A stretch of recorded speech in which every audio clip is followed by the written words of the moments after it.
오늘 말씀의 제목은 창조와 섭리하시는 그리스도라는 제목으로 말씀을 나누겠습니다. 우리가 계속 골로새서를 읽어가고 있습니다. 우리가 다시 본문을 한번 다시 기억을 떠올리셔야 됩니다. 제일 처음 1절과 2절을 통하여서 우리는 교회의 공교회성에 대해서 배웠습니다. 하나님의 언약에 근거하여서 우리는 우리 시대의 어떤 교회가 아니라 그리스도의 몸된 우주적인 역사적인 교회의 한 몸을 담고 있기 때문에 시대와 장소와 환경과 여건에 상관없이 고요한 교회의 본분을 갖고 있어야 된다라는 것을 우리는 1, 2절에서 보았습니다. 그리고 그 교회의 본분이 도대체 무엇이냐라는 것을 3절부터 우리 8절까지의 말씀을 통하여서 교회에 있어야 될 것은 우리의 믿음이 아니라 하나님으로부터 온 믿음, 하나님에 대한 믿음과 그 믿음에 근거한 수고, 사랑의 수고가 있어야 되고, 또한 이 땅의 어떠함이 아니라 하나님 나라, 그 소망이 우리 안에 있어야 될 것들을 말씀을 했습니다. 그래서 9절부터는 무슨 이야기를 했냐면 우리에게 이 믿음과 사랑의 수고와 하늘에 대한 소망, 이것이 어떻게 있을 수 있느냐라고 했을 때 합당한 기도에 대해서, 그래서 모든 교회가 보편적으로 기도해야 될 내용들, 이 땅에서 먹고 사는 것이 어떻고 우리의 문제가 어떻고 이런 것이 아니라 진정으로 9절부터 이야기하는 게 하나님을 아는 지혜가 필요하다. 이것은 삶으로 직접 반영되는 것이기 때문에 그 하나님의 지혜는 반드시 열매를 맺게 하고 성장할 수 있는 그 생명력을 갖는 것이고, 그 생명력을 가진 성도라면 마땅히 세상에 섞일 수 없고, 세상에 섞일 수 없기 때문에 세상으로부터 고난받을 수밖에 없고, 그 고난에도 하나님이 주시는 생명의 힘으로 굳게 이겨내고 견딜 수 있다라는 것들을 말씀을 했습니다. 그래서 우리가 드러내야 될 것은 단지 구원받음으로 끝나는 것이 아니라 12절부터 나와 있던 하나님의 기업으로 우리가 부름을 받았어요. 그래서 우리는 하나님 나라를 살아갈 수가 있다라는 것들을 이야기를 했습니다. 그래서 지금 바울은 골로새서를 계속 이야기할 때 어떤 뉘앙스를 하고 있냐면 어떤 교회의 특수성, 그 교회만의 어떠한 것을 말하지 않아요. 공교회성을 계속 말하고 있고, 이제 오늘 우리가 읽은 본문에서 그 공교회성의 핵심이 무엇이냐? 바로 그리스도시다 라는 이야기를 해줘요. 그러면 그리스도께서 무엇을 하시는 것이고 누구이시며 그 그리스도께서 교회의 머리가 되어주시기 때문에 교회 너희도 이러한 자들이다, 이 이야기를 하고 있습니다. 그래서 15절부터 17절까지는 그리스도가 누구신가라는 것을 이야기를 하고 있고, 18절에 그리스도는 몸인 교회의 머리가 되신다라고 말하면서 그리스도께서 교회를 위하여서 무엇을 하셨고 교회는 무엇을 해야 되는가를 20절까지 설명을 하고 있습니다. 우리가 오늘 읽은 본문은 골로새서 1장 15절부터 20절의 본문은 골로새서에서도 굉장히 중요한 본문이지만 신약 성경 전체에서도 그리스도가 누구신지를 아주 명확하게 드러내는 아주 중요한 본문입니다. 그래서 그리스도인이라면 누구나 다 알아야 될 본문의 내용이라는 것입니다. 이것이 오늘 본문의 안에 나와 있어요. 그래서 분명하게 사도 바울이 그리스도가 누구신가를 먼저 밝히고, 그 그리스도가 교회의 머리이기 때문에 교회는 어떻게 살아가야 되는가, 무엇을 위해서 존재하는가라는 것을 우리에게 밝혀줍니다. 그런 점에서 매우 중요한 본문이에요. 교회의 성도라면 누구나 다 알아야 될 본문이고, 이것이 없다면 우리는 성도가 사실은 아닌 것이죠. 그래서 오늘 본문이 굉장히 중요한 본문입니다. 별로 어렵지는 않지만 굉장히 중요한 본문으로 나와 있습니다. 그래서 15절부터 17절까지 그리스도가 누구신지를 밝힙니다. 15절과 15, 16, 17절에 세 가지가 나와 있어요. 15절에는 그리스도께서 하나님의 형상이시다라는 것을 밝힙니다. 그리고 16절에서는 모든 만물이 그리스도를 통하여서 창조되었고 그렇기 때문에 그리스도를 위하여서 존재한다라는 것을 밝히고 있습니다. 그리고 17절에서 세 번째로 그리스도로 인하여 존재하는 만물은 그리스도로 인하여 계속 유지되어진다라는 것을 말씀하고 있어요.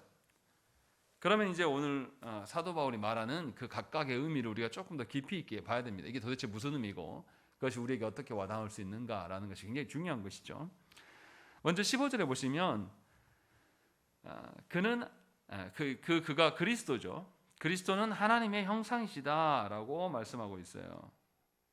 그러면 우리가 문득 드는 생각이, 성경에서 그리스도를 하나님의 형상이라고 말씀한 것 말고 또 누구를 하나님의 형상이라고 합니까?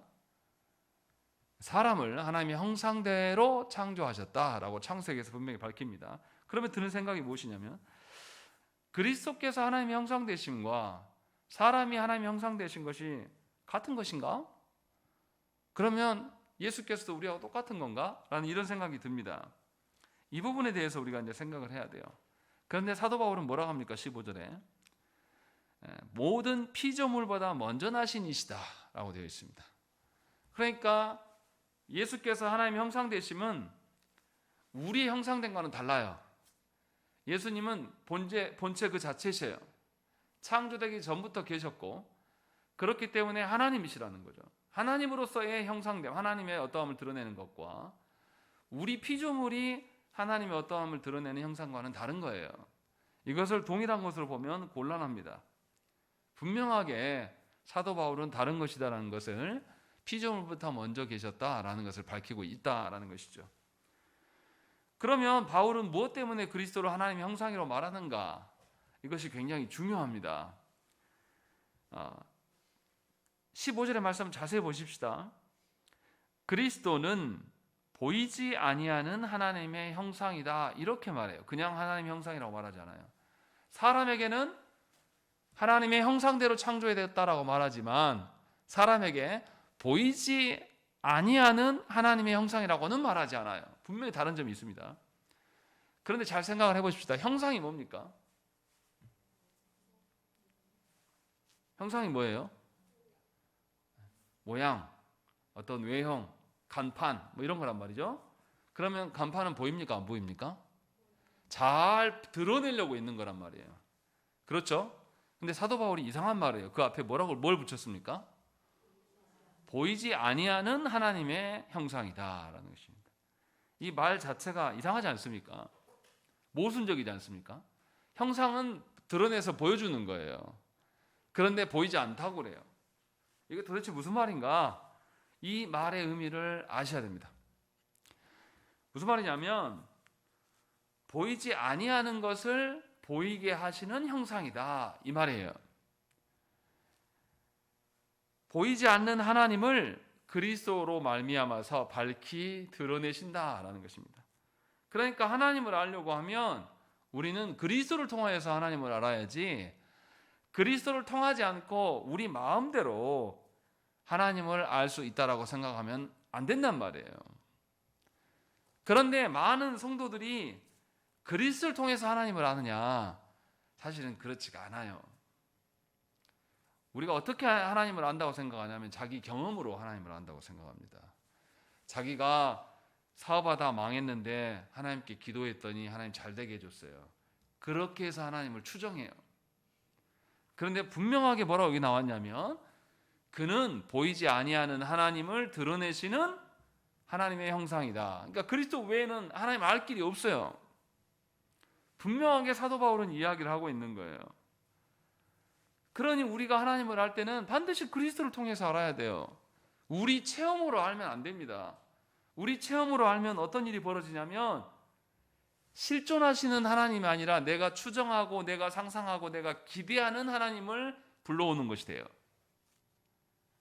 더 쉽게 말하면 하나님이 당신을 드러내시는 데는 나 요것으로만, 그리스도로만 드러내겠다라고 했는데, 우리는 그리스도 별로 알고 싶지 않고 이거 치워버리고 내 경험과 내 논리로, 아니면 나보다 더 영성이 좋아 보이는 사람들이 말하는 것을 듣고 하나님 이럴 거야, 기도하면 응답받아, 살아갈 때 이렇게 신앙생활 해야 돼, 이런 식으로 신앙생활 해나간단 말이에요. 이것을 성경에서 뭐라고 합니까? 하나님이 아닌데 이것이 하나님이다 라고 말하는 걸 성경이 뭐라고 그래요? 우상숭배라고 하는 겁니다. 그래서 모세가 하나님께 십계명을 받으러 올라갔을 때 이스라엘 백성이 뭐 했습니까? 황금송아지 만들어 놓고 뭐라 그래요? 하나님 안 부르는 게 아니에요. 하나님 황금송아지 만들어 놓고 이것이 하나님이다라고 했단 말이에요. 하나님 안 부른 거 아니에요. 그런데 자기들 마음대로 이것이 하나님이라고 정한 거예요.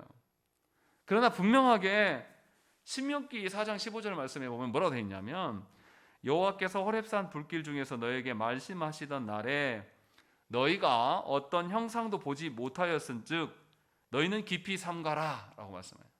그리고 16절부터 무슨 이야기 하냐면 형상 만들지 마라, 우상 만들어가지고 절하고 섬기고 그러지 마라 라고 하나님께서 경고하셔요. 무슨 말이냐면 하나님께서 처음 계명을 주셨을 때에 이스라엘 백성들이 직접 받았습니다. 그래서 이스라엘 백성들이 하나님이 이 시내산에 계실 때에 시내산에 들어오지 못하게 하시고 번개와 우레로 나타나셨을 때 이스라엘 백성들이 두려워 떨었어요. 그래서 하나님 우리 너무 무서우니까 우리에게 하지 마시고 모세에게 전해주시면 우리가 그대로 믿고 받겠습니다 라고 이야기를 해요. 이것을 경험했던 사람들이에요. 하나님이 보여주지 않았어요. 당신의 어떠함을 모양이라든지 어떤 실체라든지 보여준 적이 없어요. 그런데 우리는 하나님을 우리 마음대로 상상해요. 그래서 꿈에서 봤다 그러고 환상으로 봤다고 이야기를 합니다. 그러나 이 모든 것은 우리가 만든 착각이지 하나님이 아니에요. 분명하게 바울은 그는 보이지 아니하시는 하나님을 드러내시는, 밝히 보여주시는 하나님의 형상이시다. 이분 말고는 없다라고 분명하게 우리에게 알려주는 겁니다. 그래서 저와 여러분들이 하나님을 알려면 반드시 누구를 통해야 됩니까? 그리스도를 통하여서. 우리 마음대로 자기의 호기심이나 상상력이나 필요에 따라서 하나님을 부르고 찾는 것은 전부 우상숭배예요. 그러니까 이것이 얼마나 무서운 것이냐면 실존하신 하나님이 계시는데 내가 기대하는 하나님, 내가 상상하고 내가 원하는 하나님을 부르는 것은 누구를 부정하는 겁니까? 실존하시는 하나님을 부정하는 것이고 그리스도를 부정하시는 거예요. 이거는 엄청난 범죄예요. 용서받을 수 없는, 구원이 없는 이것을 우리가 하고 있다는 거예요. 조국교 안에서 많은 성도들이 실제로 그렇게 하나님 찾는다는 거죠. 그래서 성도들이 문제 해결 중심으로 신앙생활 살아가면 하나님 알 수가 없다는 거예요. 내가 병이 나았는데 병 고침이 됐다고 해서 그 사람이 하나님을 압니까? 병 고침은 받았을지 모르지만 그리스도를 통하여서 하나님을 알지 못하면 하나님 모르는 거예요. 내 가정 안의 문제가, 내 자녀들의 문제가 해결됐다고 해서 그 사람이 하나님의 자녀이고 하나님의 몸된, 그리스도의 몸된 교회라고 말할 수 있느냐? 바울은 아니다라고 이야기를 하고 있는 거예요. 굉장히 중요한 말씀이에요. 너무나 단순한 말씀인데도 우리는 이것을 잘 지키지 않고 그리스도께서, 말씀 대신 그리스도께서 우리 가운데 계시해 주신 것을 근거로 하나님을 찾으려고 하지 않는 거죠. 그러니까 수십 년 예수 믿어도 성경을 안 봐요. 수십 년 예수 믿어도 하나님이 누군지 몰라요. 어떻게 사랑하는 사람과 한 집에서 한 이불 덮으면서 수십 년 살았는데 모를 수가 있습니까? 사랑하면 반드시 알게 돼 있어요. 그런데 그냥 알아지는 게 아니에요. 결혼해서 배우자에게 양보해주고 참아주고 인내하면서 그 사람이 어떤 성격이고 이 일이 닥쳤을 때 어떻게까지 처리하는까지 끝까지 쭉 봐야지만 한 가지 알아요. 우리 그렇게 알아가는 거예요, 부부. 아무 노력 없이 그냥 내 경험대로 이런 어려움이 있으면 저 사람을 포기해버리네. 그 사람을 제대로 한 게 아니에요. 내 추정이죠. 한 가지 어려움이 있으면 당연히 내 배우자가 이렇게 해줘야 되기를 바래. 내 배우자는 그런 배우자 아니거든요. 그러면 그 배우자를 자세히 보고 이 사람하고 대화하면서 이 사람이 누군지 알아가야 되는 것이 정상적인 부부 생활이에요. 그런데 세상은 뭐라고 말하냐면 자기 기대대로 되기를 바라는 그걸 배우자라고 말해요. 그런 사람 없어요. 그런데 우리 시대 젊은이들은 전부 그런 배우자를 꿈꾸는 것입니다. 자기가 만든 배우자지 실존하지 않는 배우자거든요. 그리고 그런 배우자와 함께 살려고 합니다. 결혼 생활이 됩니까? 허상 붙잡고 살아가는 거예요, 본인 혼자. 신혼 때부터 실존하는 이 사람을 알고 싶은 것이 아니라 자기가 만들어 놓은 배우자 놓고 막 붙잡고 씨름하는 거예요. 너 이렇게 돼야 돼. 그러니 서로를 알 틈이 어디 있습니까? 알 틈도 없이 깨지는 거죠. 이것이 우리 시대의 실체예요. 이거 어디서부터 왔냐? 하나님을 부정하고 하나님이 말씀하신 그리스도를 통하여서 하나님을 아는 것이 아니라 우리 경험과 체험과 환상이나 어떠한 것들로 하나님을 알아왔기 때문에, 부모 세대가 그렇게 하나님을 알려줬기 때문에 자녀 세대의 청년들과 중고등부 학생들이 그런 식으로 사랑을 노래해요. 그런 인내함이 없죠. 사도 바울은 분명하게 이것을 이야기합니다. 아니라고. 보이지 않는 하나님을 드러내는 분은 그리스도뿐이다. 다른 건 없다. 이 사실을 우리 모두가 인정해야 돼요. 그러면 우리가 다시 생각해 봐야 돼요. 예수께서 보이지 않는 하나님의 형상이라는 말씀은 하나님만을 드러내는 측면만을 의미하지 않습니다. 어떤 측면도 있는 거냐면 모든 피조물보다 먼저 계신 분이 하나님의 신성을 드러내신 분이심을 밝힘으로써 모든 피조 세계가 그리스도로 인하여서 창조되었다라는 것도 말하고 있어요. 이게 무슨 말이냐면 16절의 말씀 보십시다. 16절로 읽겠습니다. 시작.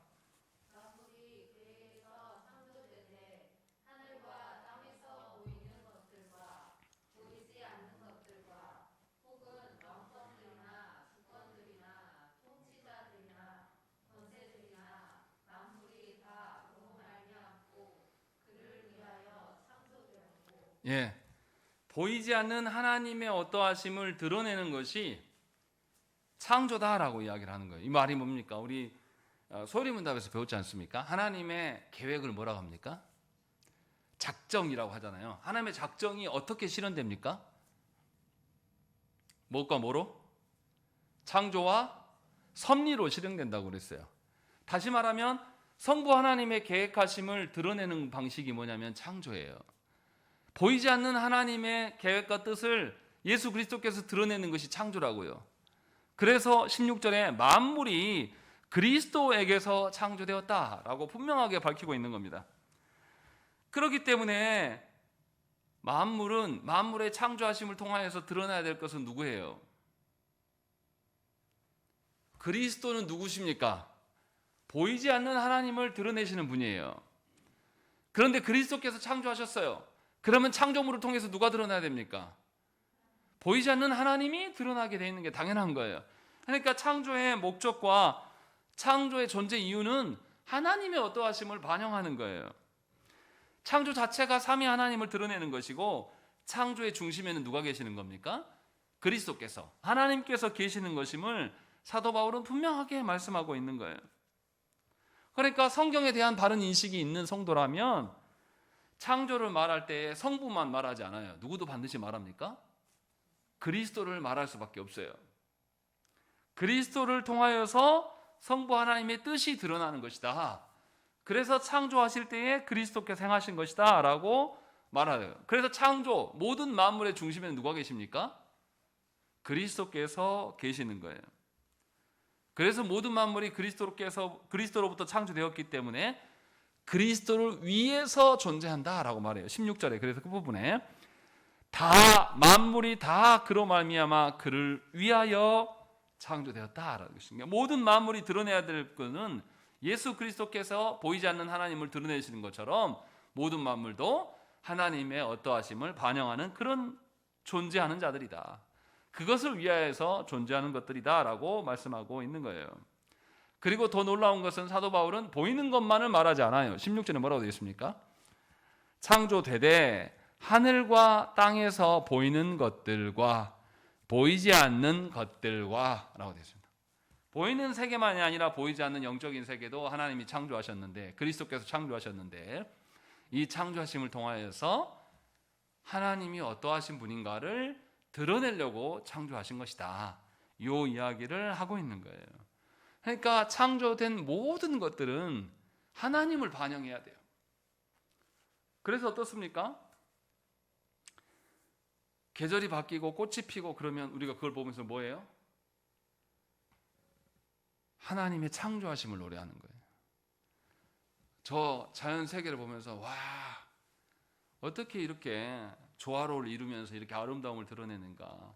그 속에서 우리가 간접적으로 하나님의 창조를 보는 것입니다. 지금 이 이야기를 하고 있는 거예요. 그런데 이제 여기서 창조만 말씀하시는 것이냐, 잘 생각을 해봐야 돼요. 16절의 중간에 뭐가 들어있습니까? 보이지 않는 것들과 그 다음부터 읽겠습니다. 시작.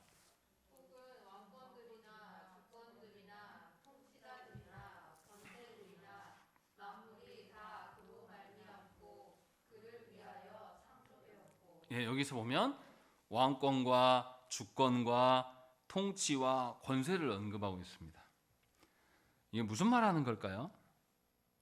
창세기를 잘 생각을 해보셔야 돼요. 창세기 하나님이 인간까지 딱 만들어 놓으시고 뭐 하셨습니까? 창세기 1장 26절에 하나님께서 아담에게 우리가 우리의 형상을 따라서 사람을 만들고 뭐 하자고 하셨죠? 모든 피조 세계를 다스리도록 하자. 다시 말하면 지금 16절에 나와 있는 왕권이나 주권이나 통치자들이나 권세나 이런 것들은 다 하나님의 다스림을 말하는 거예요. 반드시 창조 이후에는 하나님의 다스림이 있습니다. 창조 이후에 하나님의 다스림을 뭐라고 합니까? 창조 이후에 되어지는 모든 것들을 하나님 다스리신다. 그걸 뭐라고 그래요? 신학적 용어로 섭리라고 합니다. 그래서 하나님의 계획은 창조와 섭리로 드러난다라고 말하는 거예요. 그러니까 하나님이 어떠하심을 드러내는 것은 창조만이 아니라 모두 그런 거죠. 섭리하심도 하나님을 드러내는 거예요. 그러니까 창조된 이후에 모든 피조 세계가 되어져가는 모든 것은 누구를 반영해야 됩니까? 하나님을 반영하는 거예요. 지금 그 이야기를 하고 있는 겁니다. 그래서 하나님께서는 놀라울 정도로 그 모든 창조를 만드시고 창조의 피조물밖에 되지 않는 인간을 택하셔서 다스리는 모든 과정에서 누구를 드러내라고요? 하나님을 드러내도록, 다시 말하면 인간에게 그리스도의 사역의 어떠함을 일부분 우리에게 나눠주신 거예요. 엄청난 거죠. 하나님의 보이지 않는 하나님을 드러내시는 분은 그리스도밖에 없어요.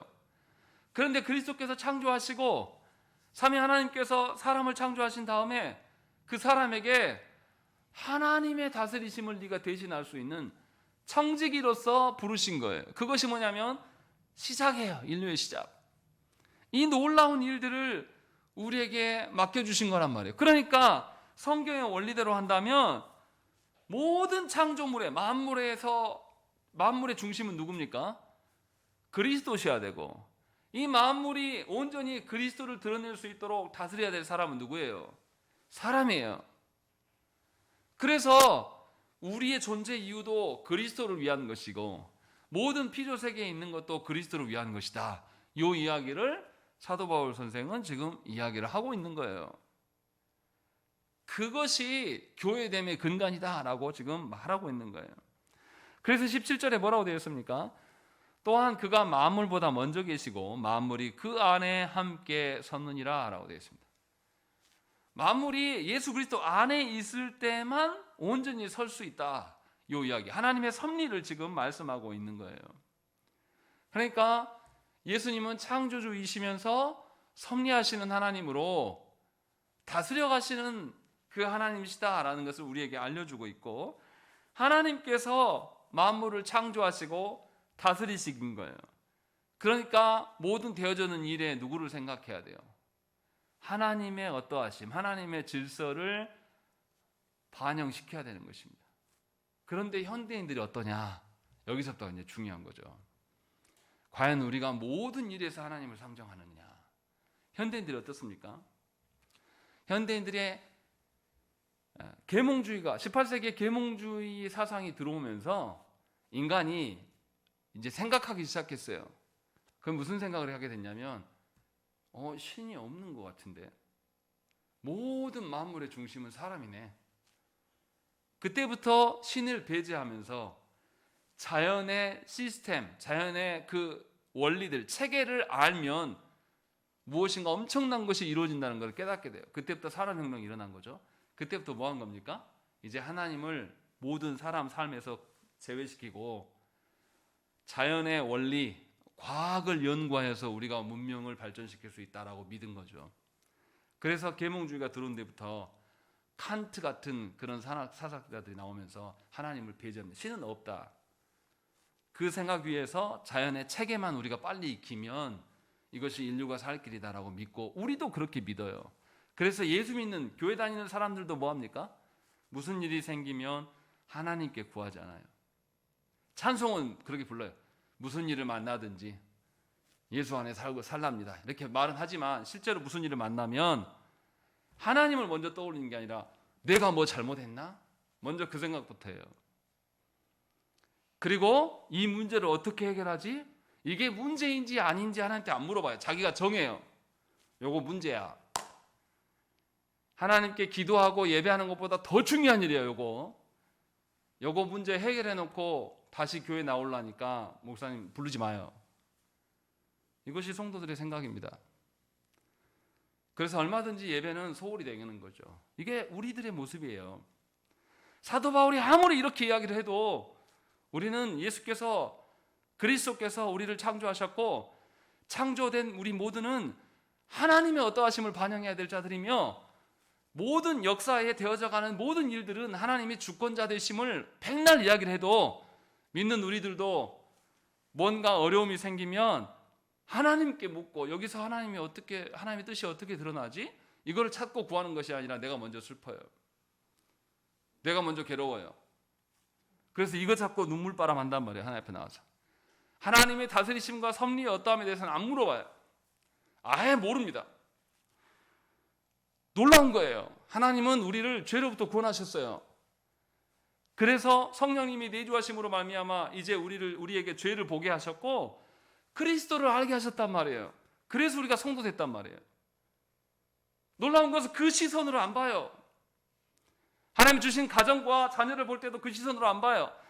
우리 자녀들에게 내가 뭔가를 부족하게 해준 것이 있는 것이 아닌가 이것을 살피면서 이것만 걱정한단 말이에요. 우리가 아무리 물 주고 걸음을 주고 해도 자라게 하시는 분은 누구라고요? 성경에서 그렇게 말하면 뭐하냐고요. 걱정은 우리가 늘 하는데 못해준 것 때문에 눈물바람 흘리면서 자녀들 보면서 늘 미안하다. 미안하기는 뭐가 미안합니까? 부모가 부족하면 부족한 대로 자녀들이 거기서 부족한 부모를 모시고 살아가는 방법을 터득해요. 그것이 하나님이 주시는 인생의 방법 중에 하나란 말이에요. 근데 우리는 그것까지도 배제해야 된다고 우리 스스로 생각한단 말이에요. 배제시킬 수 있냐 이 말이에요. 우리의 모나고 부족한 부분들이 자녀들에게 전수되기도 해요. 우리가 노력한다고 그것이 제거가 됩니까? 안 되는데 우리는 너무나 교만해요. 하나님의 어떠하심을 우리 가정 가운데 반영시키면서 하나님의 뜻이 무엇이 드러날 것인가 요 고민을 하면서 이거 근심해야 되는데 이건 안 한단 말이에요. 나로 인하여서 자녀의 마음이 얼마나 괴로워질까, 나로 인하여서 자녀가 잘못되면 어떨까, 이런 쓰잘데기 없는 걱정들만 계속해요. 왜냐하면 하나님 상정하지 않아요.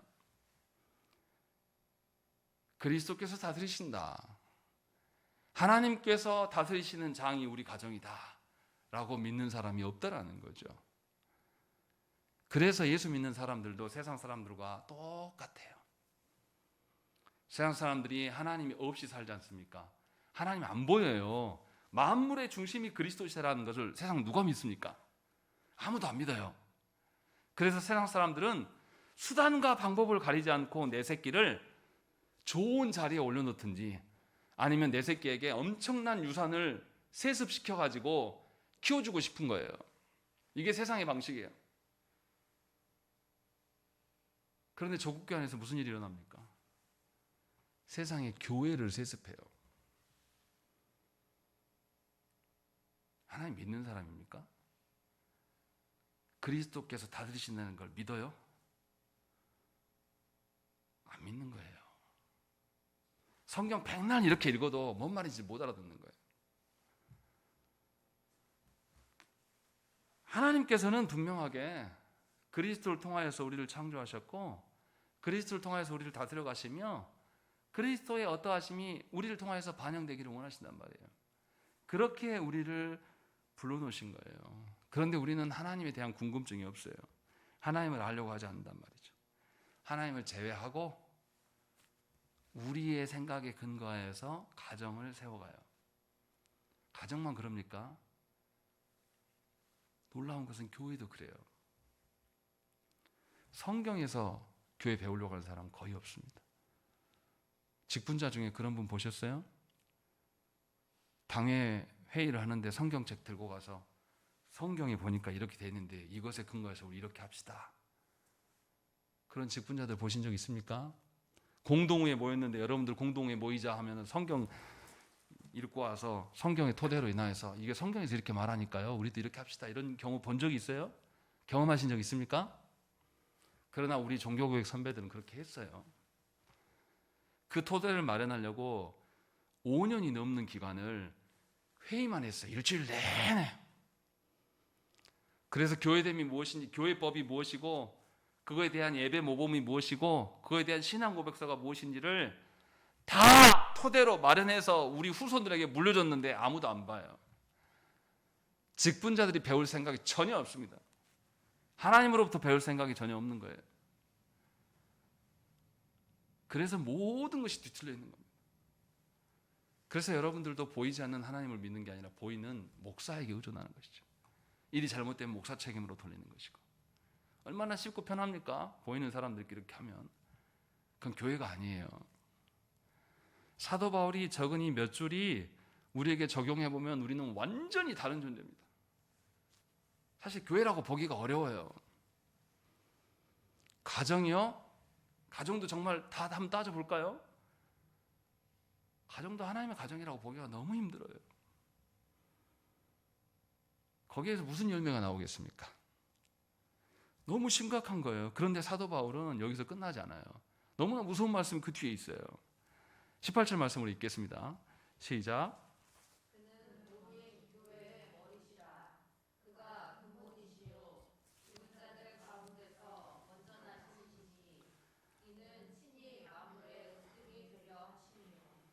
예. 분명히 뭐라고 말씀하시냐면 사도 바울은 이 그리스도가 만물의 중심이 되신다라는 것을 밝히고 교회를 거기다가 붙여놓고 있어요. 그리스도는 교회의 머리가 되신다라고 분명하게 밝혀 있어요. 그럼 몸은 누구를 따라가야 됩니까? 머리 대신 그리스도를 따라가는 것이 정상이에요. 그러니까 그리스도께서 보이지 않는 하나님을 나타내 보이셨어요. 누구에게요? 당신의 택한 자들, 교회된 저와 여러분들에게 보이셨단 말이에요. 그리스도가 어떻게 성부의 뜻을 드러내는지를 다 보이셨어요. 그리고 우리들에게도 뭘 주었습니까? 그리스도의 사역을 나눠주신 거예요. 생각해보면 이런 거예요. 아담이, 첫사람 아담에게 하나님께서 다스리는 권세를 주셨어요. 하나님을 드러내도록. 그런데 아담이 타락해버린단 말이에요. 그런데 하나님 포기하지 않으시고 타락한 이 아담, 인류를 위하여서 누구를 내어주십니까? 예수 그리스도를 내어주셔요. 그래서 20절에 뭐라고 되어 있습니까? 만물, 그 땅에 있는 것들이나 하늘에 있는 것들이 그로 말미암아 자기와 화목하게 되기를 기뻐하셨다. 하나님의 진노를 다 받아야 될 우리들에게 예수 그리스도께서 그 모든 것을 감당하심으로 하나님의 공의를 만족해 하시고 화목의 길을 열어주신 거예요. 그냥 우리가 죄로부터 죄 처벌받아야 하는데 면제받은 거로 끝난 게 아니라 다시금 하나님의 어떠하심을 드러낼 수 있는 존재로 우리를 불러놓으신 것이 교회고 성도란 말이에요. 저 여러분들은 그리스도를 드러내라고, 삼위 하나님을 드러내라고 성도되게 하신 거란 말이에요. 그냥 우리 잘 먹고 잘 살고 우리가 불리할 때 하나님 부르면 하나님이 다 우리 일 해결해 주시고 이러라고 부른 게 아니란 말이에요. 분명하게 그리스도가 교회의 머리 되심은 이런 것이다 라고 하면서 설명하고 있단 말이에요. 그러니 저와 여러분들이 살아가는 모든 현장, 모든 피조 세계의 그 상황 속에서 누구를 드러내야 됩니까? 그리스도를 드러내셔야 돼요. 그리스도 배제한 채 살아갈 수가 없는 것 말이에요. 여러분들이 아무리 잘나고 뭐 해도 생각을 해보십시다. 가장 쉬운 예로 좋은 대학 가면 그 자녀가 평생 책임져집니까? 안 그래요. 제가 전자공학을 전공했는데 전자공학 뭐 서울대나 지방대나 전자공학도가 가서 몇 살까지나 회사 다닐 것 같습니까? 제 나이 때까지 못 다녀요. 대부분 다 회사에서 끝냅니다. 그럼 대학 졸업해서 26, 7에 취업해가지고 잘하면 40대 중반인 거예요. 끼케야 20년 벌어먹고 살아요. 근데 우리는 얼마나 교만 떱니까? 대학이 내 인생의 전부를 책임져 줄 수 있을 것처럼 부모들도 거기에만 올인시켜요. 언제부터요? 초등학교 때부터. 노이로지를 건드리게 만들어놔요. 하나님이 다스리신다니까요. 아무리 제가 말해도 여러분들이 실제로 그것을 인정하고 그렇게 살지 아니하면 우리는 그리스도를 드러내는 자가 아닙니다. 분명히 그것을 이야기해요. 그래서 18절에 죽은 자들 가운데서 먼저 나셨다. 주님은 십자가에서 죽고 부활하심으로 사망을 이기셔서 모든 인류에게 죄의 굴레를 벗어나게 하심으로 친히 만물의 으뜸이 되려 하십니다. 스스로 하나님 앞에서, 성부 앞에서 으뜸이 되심을 우리에게 보이셨어요. 너희가 그런 존재다. 모든 만물의 중심은 나 그리스도이고 그리스도의 몸된 자로 너희를 불러놓은 거다라는 것을 좀 설명하고 있는 겁니다. 그래서 19절에 아버지께서는 모든 충만으로 예수 안에 거하게 하셨다. 이것을 성부도 인정해 주신 거예요. 그래서 예수 그리스도께서 부활하시고 성부 우편에 앉으시는 것을 예수님이 스스로 하신 겁니까? 성부께서 올리신 겁니까? 성부께서 행하신 거예요. 그래서 모든 믿는 자들에게 누가 다스리시도록 그리스도의 다스림 가운데 너희가 존재하는 것을 보여주기 위하여서 그것들을 알려주신 거예요. 그렇게 우리가 예수 믿는 교회된 자들이 된 거예요. 성도가 된 거란 말이에요. 그래서 성도라는 이름은 곧 그리스도를 드러내는 자들이에요. 얼마나 영광스럽습니까? 세상은 절대로 그리스도가 누군지를 몰라요. 그래서 세상 사람들은 예수님의 사역을 보면서 뭐 하냐면 구제해야 되는구나. 원수를 보면 뺨 이쪽 뺨 때리고 이쪽 뺨 내놔야 되는구나. 이런 식으로밖에 몰라요. 그래서 예수님을 도덕 선생님적으로 봐요. 아니면 어떤 희생의 대명사, 사랑의 대명사 뭐 이런 걸 본단 말이에요. 근데 어처구니가 없는 것은 조국교 안에 성도들 다 그렇게 본다는 거죠. 뭐가 세상과 다른 게 뭐가 있어요, 우리가? 분명히 사도 바울은 우리에게 이야기를 하는 거예요. 모든 피조세계가 존재하는 그 이유는 그리스도께서 다스리시기 때문이다. 너희는 그것을 보게 된 거다. 교회가 그런 거다. 그러면 교회된 자들은 삶의 모든 영역 안에서 내 일터에서도 내 가정 안에서도 내 신앙생활의 터인 교회 안에서도 그리스도의 다스리심을 맛보며 누리며 그리스도를 드러내는 자로 살아가야 돼요. 그러니까 우리가 직장을 구할 때도 그리스도께서 이 직장의 터 위에서 어떻게 드러날 것인가를 고민하면서 입사할 생각을 해야지, 이런 생각 아무것도 없이 아무런 상관없이 살아가면 무슨 일이 일어납니까? 예수 믿는 사람들 중에 악인들이 나타나는 거예요. 여러분들 최순실 씨가 교회에 다니신 거 아시죠? 국정농단 해대면서도 교회에 감사헌금을 꼬박꼬박 냈어요. 많이. 그게 하나님 받으시겠습니까? 왜 악인들 중에 그리스도인이 있을 수 있냐 이 말이에요. 왜 정광훈 씨 같은 사람이 나타나냐 이 말이에요. 어디가 그리스도가 드러나요, 그 사람 통해서. 근데 실존하고 있잖아요. 우리는 그렇지 않은가 돌아봐야 한다는 거예요. 정말 우리가 교회인가? 정말 우리가 그리스도를 드러내는 자로 서 있는가라는 거예요. 우리가 속한 영역, 우리가 내딛는 땅, 우리가 내딛는 저 문을 열고 나갈 때 우리가 집에 가는 와중에서 교통체계를 지키면서도 그리스도를 드러낼 수 있는 것인가? 집에 돌아가서 하나님을 알지 못하고 그리스도를 알지 못하는 우리의 가족 식구들에게 어떻게 그리스도를 드러낼 것인가? 또 오늘 잠자리에 들면서 내가 잠자리에 들 때 어떻게 하는 것이 그리스도를 드러낼 수 있는 잠자리가 될 수 있을 것인가? 삶의 모든 영역이 그리스도의 다스림 안에 있어야 되는 것을 우리는 늘 고민해야 되는 것입니다. 그러한 특권을 우리에게 주신 거예요. 그래서 그리스도의 구속을 통해서만 하나님은 세상과 소통하시겠다라고 하신 거예요. 그리스도를 통하지 않고는 도무지 하나님을 알 수가 없어요. 그래서 세상 사람들이 아무것도 모르는 겁니다. 그래서 예수 믿는 사람들을 별로 안 좋아하는 거예요. 최소한 예수 믿는 우리가 성도가 되었다면 우리는 그리스도를 통하여서 하나님과 소통하는 자가 돼야 돼요. 다른 방법은 없어요. 왜 자꾸만 다른 방법 찾냐 이 말이에요. 하나님이 내 새끼 잘 되게 해주면 내가 하나님 위해서 살랍니다. 못 살아요. 그리스도를 통하지 않는데 어떻게 삽니까? 세상의 방식으로 서 있는데. 그러니까 늘 세상 일만 걱정하는 거죠. 잘 생각을 해보셔야 돼요. 우리의 마음속에 뭐가 가득 차 있는지 돌아보시라는 거예요. 정말로 그리스도의 이름을 드러내고 그리스도의 어떠하심을 드러내는 그 고민으로 우리가 차 있는 것인지, 아니면 내 알량한 자존심, 사람들이 나한테 뭐라고 할까 그 염려하며 살아가는 것인지, 아니면 돈 걱정하고 아니면 자녀 걱정하고 살아가는지 살펴야 되는 거예요. 이거 너무 심각한 이야기라는 거죠.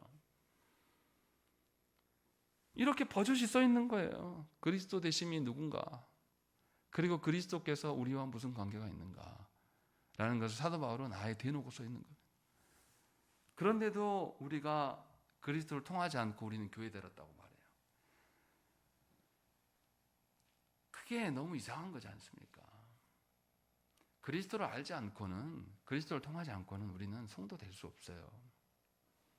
그래서 저와 여러분들은 말씀을 통해서 그리스도를 알아가야 돼요. 말씀을 통하지 않고는 성령님이 누구신지 알 수 없습니다.